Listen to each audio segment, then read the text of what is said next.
everyone. And a group of Montrealers wants to introduce barcades to the city.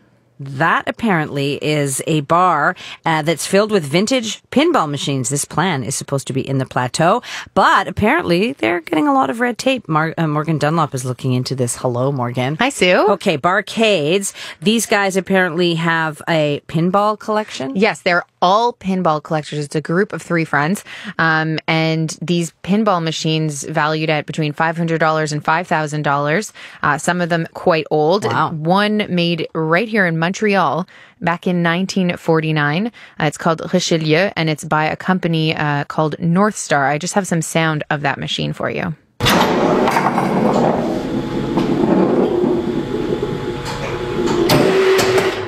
No, ping ping. Is that you playing? No, it wasn't. I'm quite good at pinball, though, I have to say. Yeah. Wow. Got a chance today. That's Adam Keisler playing, and he is describing the story behind this pinball machine. In 1949, there was an embargo that forbid the importation of pinball machines from America coming into Canada. So 2 brothers, the Tremblay brothers from Montreal, started a company. They were in their 20s and they decided to build pinball machines in Montreal. And the one surviving brother actually came and autographed the machine that our crew had restored. So that brother autographed the machine, and then he gave them permission to use the name of his company, North Star, for a barcade that they wanted to open filled with pinball machines. Okay, is barcade a thing that I've never heard of? You just like trolls off your tongue like that. Well, barcade? I've been speaking about it a lot today, Sue, but It is the first that I learned about it. Apparently, Keisler first saw this in Brooklyn when he went to a barcade there.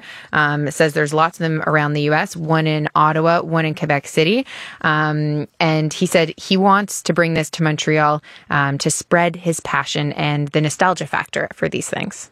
It's a physical game where there's randomness and elements of chance, although it remains a game of skill. The thing that I love about it is that the ball is wild. So you're trying to control chaos. I love that too, although you cannot control chaos. I learned that you have to be very patient today. Yes. Then you get more with the pinball machine. Okay. Well, you said you were good at it, yeah. so.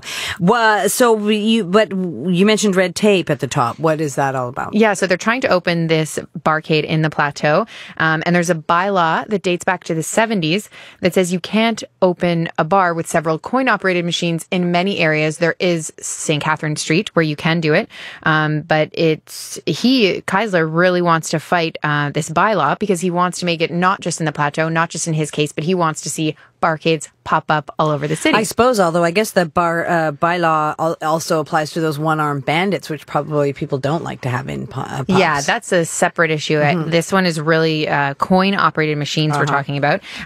Christine Gosselin, so he has been trying to reach the mayor, been trying to reach elected officials to help him get across this bylaw. Hasn't had any luck, but we got to speak to Christine Gosselin today. She's a borough councillor with Plateau Montreal, and she took a look at the bylaw and she explained that it is outdated. So it is a bylaw that dates from the 70s, and it was designed to clamp down on coin-operated machines that were in fact hubs where juvenile prostitution was, where youngsters were recruited for the purposes of juvenile prostitution. So the law dates from that epoch, and obviously it's no longer current. So she says the plateau, now seeing that this bylaw is from the 70s, from a different era, is considering amending this. And she said that would take about 1.5 to 2 years to do. And it would have to be then, I spoke to the city and they said that would have to go borough by borough. So this would be a lengthy process. But in the meantime, she said they are speaking with this group and they could be doing different things to try to make it work. And Keisler says for him, he's going to do whatever it takes. He really wants to pass on this passion. And I asked him a little bit more about why he's so passionate about pinball. It takes me back to a simpler time when I didn't have the stresses of, a normal adult. And through my adult life, pinball has been sort of a release for me. I would get home from work and forget about everything that was on my mind and just sort of lose myself in the fun and nostalgia of pinball. And so they did have an option to get a special permit to apply to get across that bylaw, but they'd have to have a certain location in the plateau. They'd have to rent it for a couple of months, and they still could get a no. So he said financially for a small business, that's just not feasible for them. I wonder if it's possible to like jerry rig the machines so that you don't have to put a coin into them. Well, that was what Gosselin said to me today, and I asked Keisler about that, and he said, we worry that they might be overused. If it's unlimited play on these vintage machines, maybe it would just get overused. Because I did ask, why do you want to put these beautiful machines with a bunch of drinks? And he's like, no, we can repair them, but he worried that if it was unlimited use, this could become a problem. And then you can't have the new machines come in that take quarters because you can't jerry rig them as simply as you could the vintage machines. Wow, I'm getting a headache, all of these different rules and regulations. You know, this is kind of random, but I go to a place to get my tires changed in Le Chute. It's called Les Pneus Saborin.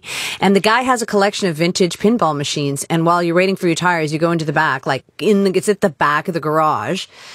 And actually, I don't think everyone goes in there, but I brought my kids once and he was like, hey, come back here. He's also got chickens in there. So it is kind of an odd place. Multi-purpose. But he's got a row of these fantastic vintage pinball machines. And it's so much fun. And you don't have to put money in, I don't think. But anyway. There are tournaments around the world, I learned today.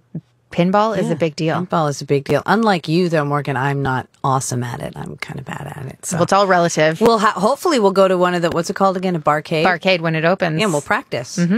Morgan, thank you. You're welcome. That is Morgan Dunlop covering the arts for us. And of course, you can watch her on television at CBC, television at 6 o'clock. All right, let's play a little bit of music because, you know, in the 80s, arcade games were really at their peak. And don't forget Pac-Man. It even had its own pop song, Pac-Man Fever. It peaked at number 9 on the Billboard Top 100 back in 1982. It's by Buckner and Garcia. Who? Oh, who cares?